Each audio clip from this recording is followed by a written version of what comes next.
오늘은 민주당의 상임 총괄선대위원장직을 맡고 계시죠.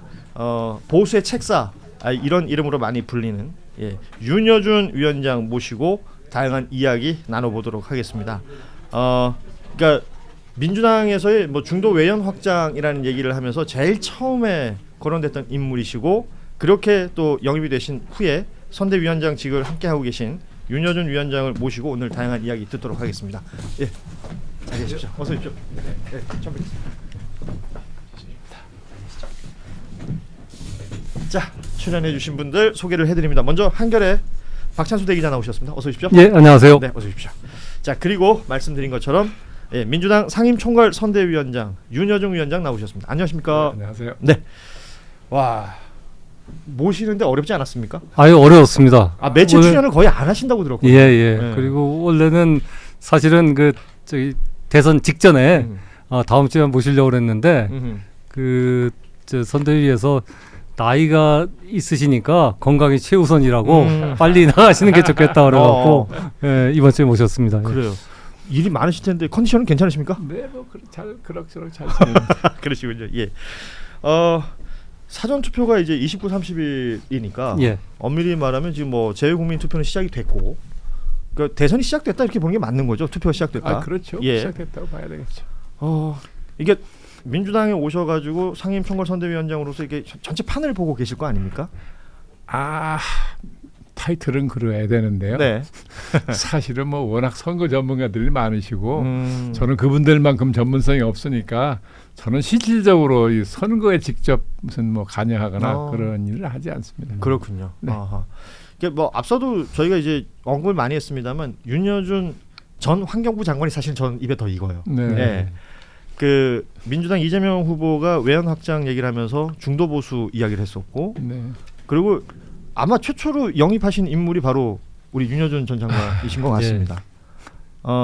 그때의 이야기를 좀 해주시는 게 좋을 것 같아요.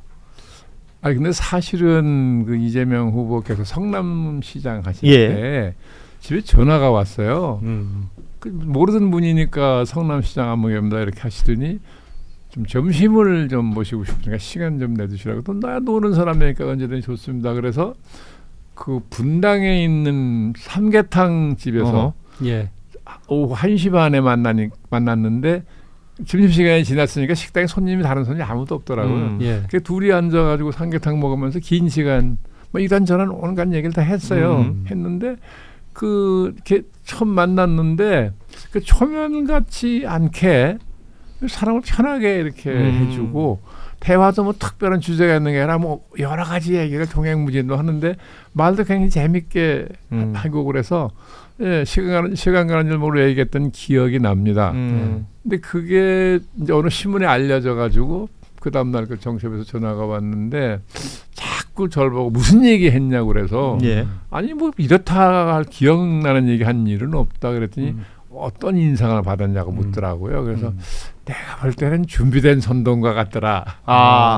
그래서 그게 컷 제목으로 나갔던 제목으로 준비된 선동가. 그러니까 이런 분들이 있습니다. 그냥 말씀하셨는데 그게 그냥 제목이 되고 언론에서 릴리지 않은 선동가인데 내용이 없는 거 아니고 어쨌든 내용이 있는 선동가더라. 지금 선거 뭐 막바지로 다가가고 있고 선거 운동 뭐 열심히 하고 있는 상황인데 무엇보다 이제 보수 이 표현을 최근에 뉴스에서 많이 들어요. 그러면서 뭐 보수의 성지 우리가 이렇게 표현할 때 뭐 대구 경북 부산 울산 경남 이 얘기를 많이 하는데 영남권에서 민주당 이재명 후보에 대한 지지율이 계속 올라간다 라는 평가들은 많이들 하고 있습니다. 어떠십니까? 이런 상황들이 연출되는 상황들을 전체적으로 보시는 느낌은? 글쎄요, 저는 뭐 상당히 자연스러운 거 아닌가. 첫째는 이제 그 이재명 후보가 경상북도 출신이라는 것도 기본적으로 작용을 했다고 봐야 되고요. 네. 그다음에 지금 사실 뭐 대통령 후보라는 분 중에 그 영남 분들이 봐도 이재명 후보보다 자질이 낫다라고 자신할 만한 분이 있습니까? 그렇잖아요. 예, 그러니까 자연히 그런 현상이 나오는 거 아닌가 그렇게 생각을 하죠. 그러면 자연스럽다. 이번 대선에서 관심은 이제 이재명 후보가 네. 50% 이상 득표를 얻느냐, 또 박근혜 후보가 얻었던 2012년 선거에서 얻었던 51.55%를 넘어서느냐가 관심인데요. 네, 예. 위원장님 어떻게 보십니까? 저는 50% 넘을 거라고 보는데요. 예. 네. 그럼 박근혜 후보도 역시 넘어설 가능성이 상당히 박근혜 후보가 많다. 조금 더 나오지 않을까요? 그럼 역대 1981년 이후는 최고 예, 득표율의 저는 지금 같으면 대통령이 될수 그게 있겠네요. 가능할 거라고 봐요. 아, 예. 그러니까 뭐 몇 퍼센트 이런 걸 구체적으로 이렇게 점 찍어달라 그러면 안 해주실 거죠? 그러면 그것까지 할 능력도 없고 그게 또 무슨 큰 의미가 있나요? 그러게. 오늘 이제 보도가 나오는 게 오늘 예. MBS 이제 전국 지표 조사가 네, 나왔죠. 나왔죠. 그게 예. 이재명 후보가 이제 46%인가요? 예. 48%, 김문수 36, 음흠. 이준석 후보가 10% 두 자릿수가 나왔어요. 예, 예. 나왔습니다. 많이 나왔네요. 이준석 후보가 10% 이상 두 자릿수 득표를 하리라고 보십니까? 글쎄요, 저는 진작에 그 정도를 넘어설 수 있을 거라고 기대를 했는데 그게 잘 안 되던데요. 왜 그런지는 잘 모르겠어요. 이준석 후보가 뭐라 그럴까요? 나에 비해서 조금 더 성숙한 모습을 보였으면 지지도가 훨씬 진작에 높이 올라갔을 거라고 보는데 예. 제가 보기에는 유권자들이 볼 때 그렇게 성숙한 지도자의 모습이 안 보인다는 그런 섭섭한 아쉬운 생각하는 분들이 꽤 있더라고요. 예. 네. 그 뭐 이게 현안들이 있으니까 뭐 그런 것들 하나씩 그냥 여쭤보면서 그냥 예. 편안하게 이야기 나눌 수 있었으면 좋겠습니다. 그 며칠 전에 윤석열 전 대통령이 영화 보러 갔었잖아요. 어제죠, 네. 어제. 예. 그 부정선거 관련된 영화를 봤다. 예, 이게 뉴스에 나왔습니다. 그 지금 이 시점에 내란 우두머리 혐의를 받고 있는 피고인이 구속 취소가 된 이후에 뭐 물론 밖에 있는 몸이긴 합니다만 영화를 보러 갔다. 여기에 대한 문제의식 그리고 보러 간 영화가 심지어 부정선거론을 얘기하는 영화다. 어떻게 평가하십니까? 윤석열답죠. 윤석열답다. 네. 저는 그분이 정상적인 사고를 하는 사람이라고 안 봤어요. 전혀 몰랐던 분인데 대통령 되고 나서 하는 걸 보고 저건 좀 이상하다. 예. 그 나이, 그 경력 그걸 가졌으면 어떻게 저런 판단, 저런 얘기를 할 수 있나. 이게 뭐 들리는 말로 매일 새벽까지 술을 마신다더니 그 영향인가 뭐 알 수는 없지만 뭔가 현실하고 많이 떨어지는 거리에서 무슨 혼자 세계를 그리고 있는 듯한 예. 저는 그래서 이 사람이 과연 지금 대한민국을 통치할 수 있을까 저는 굉장히 어려울 거라고 봤어요. 예. 네. 윤 대통령이 되기 전에는 윤 대통령 한번 만나신 적은 일면식이 없고 전혀 예. 없으시고 그 아버지 되시는 윤기증 교수님은 이제 집안 어른이시고 선친 생존에 계실 때 왕래를 하시는 어른이에요. 예. 그래서 제가 몇 년 동안 1년에 한 번쯤 제 점심을 모시고 먹었어요. 네, 밖에서. 거동이 조금 불편하시지만 매번 나오셔가지고 그랬는데 모시고 점심 먹으면서 얘기를 할 때 저도 아드님 얘기를 꺼낸 일이 없고 그 양반도 아드님 얘기를 꺼낸 일이 없어요. 한 번도. 예. 네.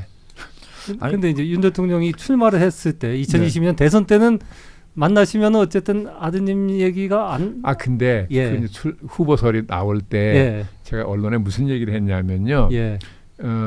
평생을 예. 수직적이고 폐쇄적인 검찰 속에서 살았던 조직 속에서 사람. 세월 예. 시간을 보낸 사람이 예. 어떻게 하루아침에 민주공화국을 통치하느냐. 예. 그 문제제기를 완곡하게 했더니 그거를 보시고 그렇게 섭섭하게 생각을 하셨다는 거예요. 아버님이. 네. 섭섭하게 생각하셨다는 거는 뭐 괘씸하게 생각했다는 뜻도 있는 거잖아요. 그러니까 당신의 아들에 대한 평가를 좀 박하게 했다 이렇게 평가하셨나 봐요. 네, 그러니까 평상시에는 아드님 얘기를 하신 일이 없고 저도 아드님을 꺼낸 일이 없는데 그렇게 제가 이제 한 게 언론에 보도가 되니까 그걸 그렇게 상당히 섭섭하게 생각을 하시고 좀 노여워하시기까지 했다. 어렸을 때 그 호수로 때리셨다 그러던데 그래도 아들 사랑이 있으셨네요. 예, 굉장히 엄격하게 가르쳤다고 예. 들었어요. 예. 그래도 아버지의 아들 사랑이야. 예. 본능적인 예, 거 아닙니까? 윤 위원장님이 이제 보수 원로 정치인이신데요. 그러니까 주변에 보수 친구들도 많으시고 그럴 텐데 그 보수 인사들 만나시면은 내가 이재명 후보 선대위원장직을 맡은 이유 어떻게 설명하십니까? 아니요, 그 평소에 예. 흔히 한국 사회에서 보수라고 이렇게 분명하게 분류되는 분들하고는 교류가 거의 없고요. 예.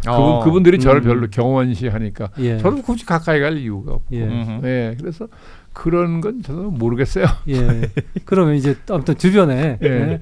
아 이재명 후보 선대위원장을 맡았다. 네. 그러면 이제 그 맡은 이유를 얘기하실 때는 내가 왜 맡았는지 어떻게 얘기하십니까? 그 윤석열 대통령 재임 3년 동안에 국정이 너무 망가졌어요. 예. 예. 그러면 이제 지도자의 자질이라는 게 도덕성과 효율성인데 두 개 크게 나누면 예. 지금은 이 망가진 국정을 나름대로 짧은 시간 안에 어느 정도 회복을 하려면 높은 효율성을 가지고 있는 리더십이 아니면 안 돼요. 예. 네, 그래서 저는 그렇게 보면 이재명 후보의 리더십이 맞는다. 그런 상황에 시대적 상황에 예, 상당히 보면 굉장히 기민하고 예, 생각도 많이 하고요. 그래서 저는 상당히 효율적인 리더십을 발휘할 거라는 기대를 해요. 그 말씀은 그 지금 이 국가 상황을 두고 어떤 지도자가 필요하다라는 생각을 하셨고 거기에 이재명 후보가 적합하다는 생각을 하셨던 것 같은데 네. 근데 왜 정치공학적으로 진보가 집권해야 돼, 뭐 보수가 집권해야 돼, 아니면 뭐 정당으로 치면 국민의힘이 집권해야 돼, 민주당이 집권해야 돼 이런 생각은 평소에 저는 안 합니다. 따로 없고. 네, 왜냐하면 지금 보수냐 진보냐를 따지는 거는 무슨 의미가 별로 없잖아요.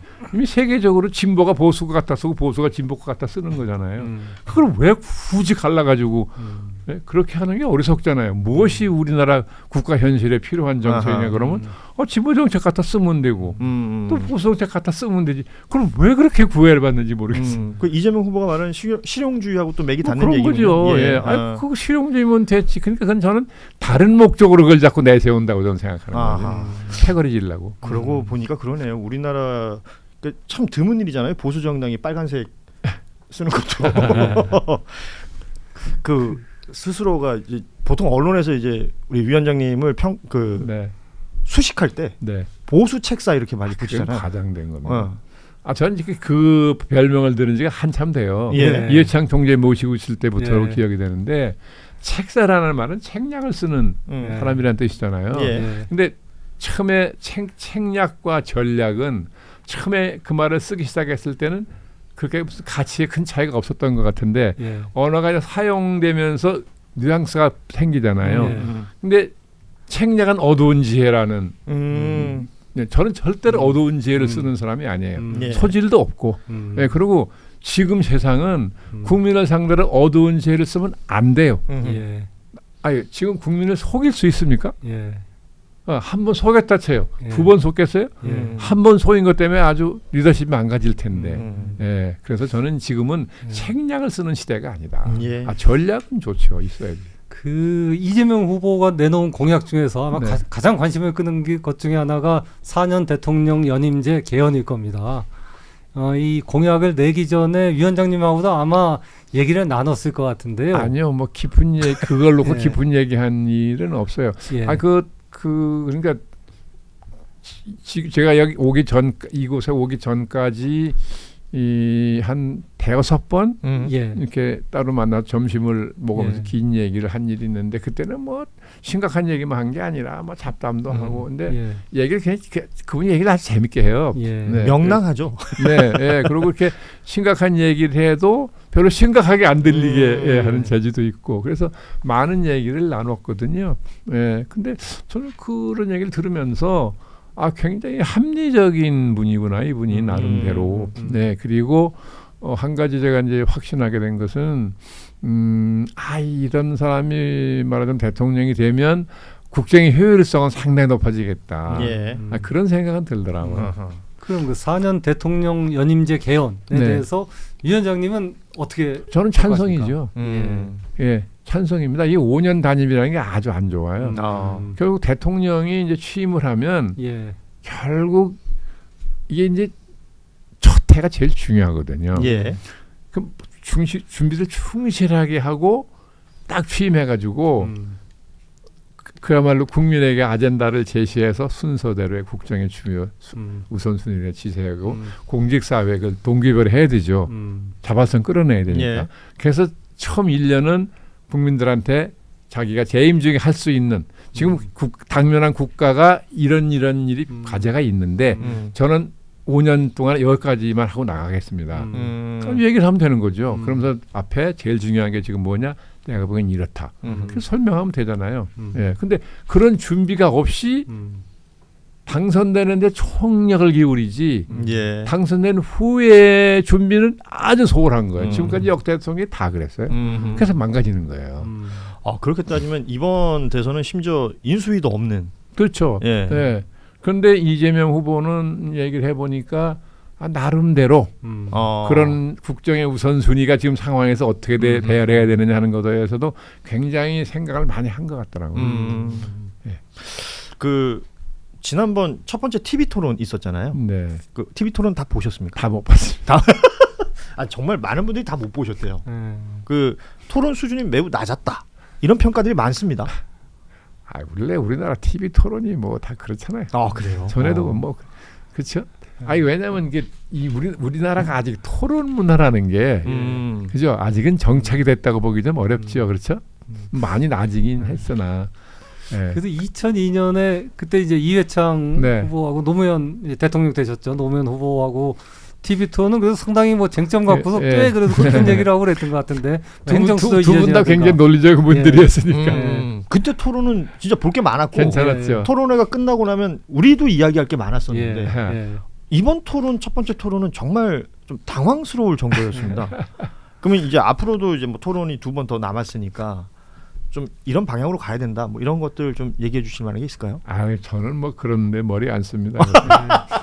그래도 저기 이재명 후보 뭐 이렇게 보시거나 이렇게 들은 것 중에서 아 이재명 후보가 이건 강점이고 이건 좀 보완해야겠다 이렇게 좀 아니, 뭐 정책을 놓고 둘이 얘기해 본 일은 없고요. 예. 다른 걸 놓고 얘기를 했는데 예. 그 제가 하여간 기대하는 거는 굉장히 문제 파악 능력이 뛰어나고 예.